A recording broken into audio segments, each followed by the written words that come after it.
только через много лет после того, как я эти слова выучил, я вдруг обнаружил, что в слове «авен» первая буква пишется «оу», но читается как «а». Так что я подумал, что, ну, в общем, китайцев в мире вообще столько, естественно, и вообще в целом, ну, прикольно, как бы, что у них там, не знаю, на этих красных там их штуках, которые висят там в крыше и так далее. Ну, просто прикольно, как бы. Какой был тогда пятый язык в твоей жизни? Пятый язык был японский. А, Значит, вот в конце старшей школы я начал увлекаться, ну, японской культурой, там, аниме, манго и так далее. В общем, и в тот момент у меня была тоже подруга, она была не японка, но у нее, как бы, я даже не знаю слова на русском, если честно, как бы мама, но как бы не оригинальная мама, короче. Не Вот. родная мама, Ну да, понятно, в общем, мать ее. Мгм. ситуация такая сложилась, но так или иначе, вот, она как бы разговаривала на японском, то есть моя подруга, она как бы более-менее неплохо владела японским, то есть я к тому, что как бы способом, как бы сказать, у меня был интерес к японской культуре, и вдобавок к этому у меня была подруга, которая, в общем-то, неплохо владела японским, и поэтому я как бы как-то так это все скомбинировал и взялся за японский. Я недавно прочитал в комментариях у одного очень известного итальянского полиглота на канале, кто-то написал, что каждая его история обязательно, история, как он изучал любой язык, обязательно включает упоминание какой-нибудь девушки. Ну, в общем, Либо он с кем-нибудь встречался, либо у него вдруг была случайная знакомая, которую он снова встретил второй раз и подумал, эх, надо попробовать подучить этот язык и так далее. Это такой лейтмотив. ну, что-то в этом есть, да. По крайней мере, да, с Да. моим японским точно именно так было. Да. Так, Вот. ну, японский, наверное, пошел сразу по-другому, и таким наскоком, как французский или испанский, его, наверное, было не освоить.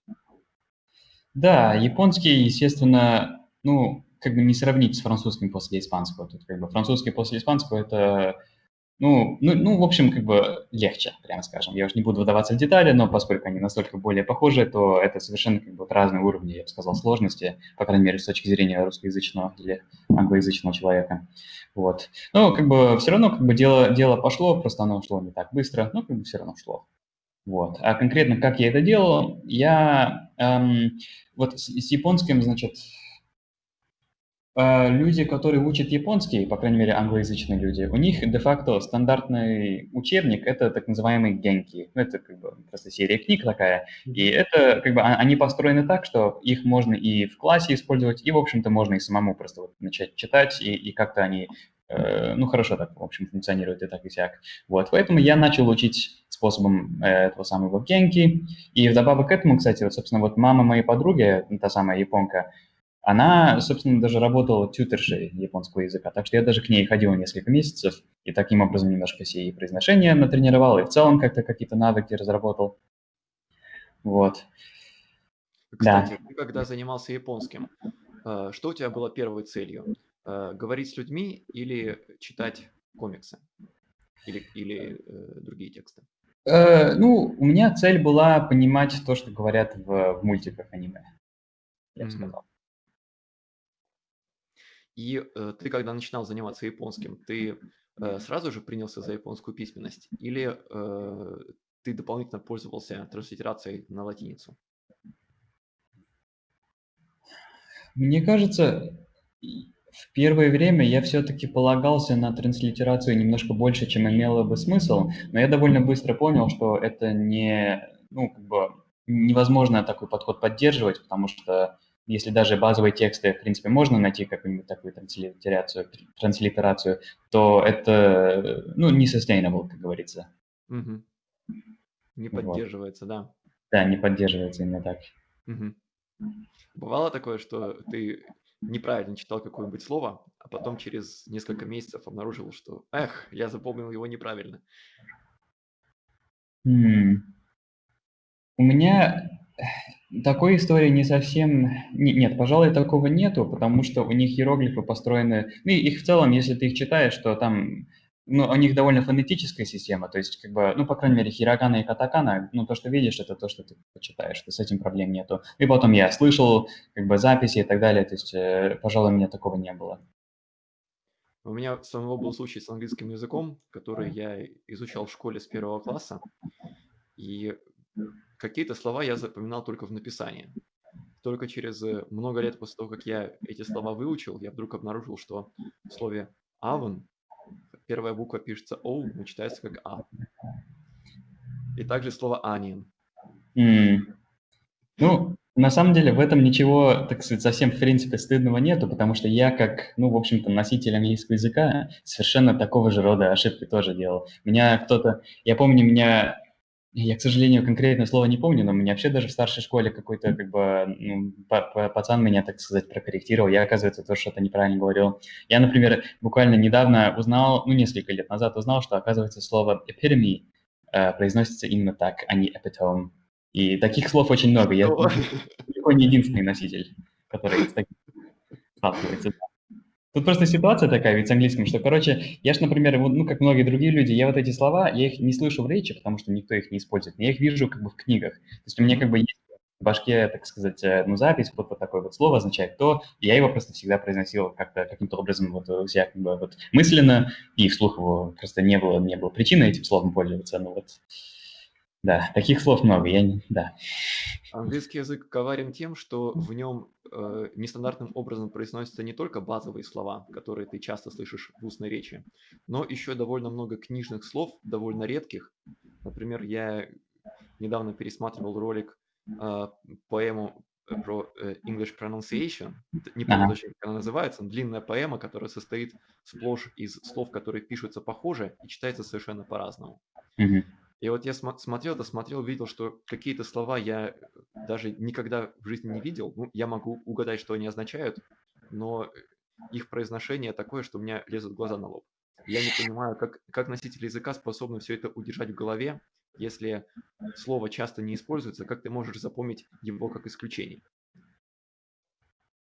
Ну, наверное, процесс, наверное, похожий на то, как китайцы могут читать иероглифы, которые они, допустим, очень редко видят, но при этом все равно помнят произношение. Что-то похожее. Но Ну, именно конкретно как, я не знаю как. ну, там они могут основываться на том, что они узнают фонетический компонент, но представь себе, если бы все такие иероглифы читались с какими-то исключениями.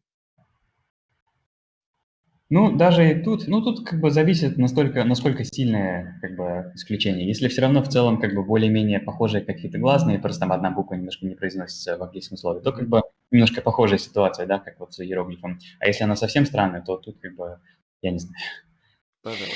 Ну, мы отвлеклись. Итак, ты пополнил свою коллекцию японским, Да. и, честно говоря, я всегда восхищался тем, что у тебя в коллекции настолько разные языки из очень разных языковых семей и макросемей. То есть ты после индоевропейских двинулся в Восточную Азию. Что было потом? Как продолжилось твое путешествие по глобусу? Да.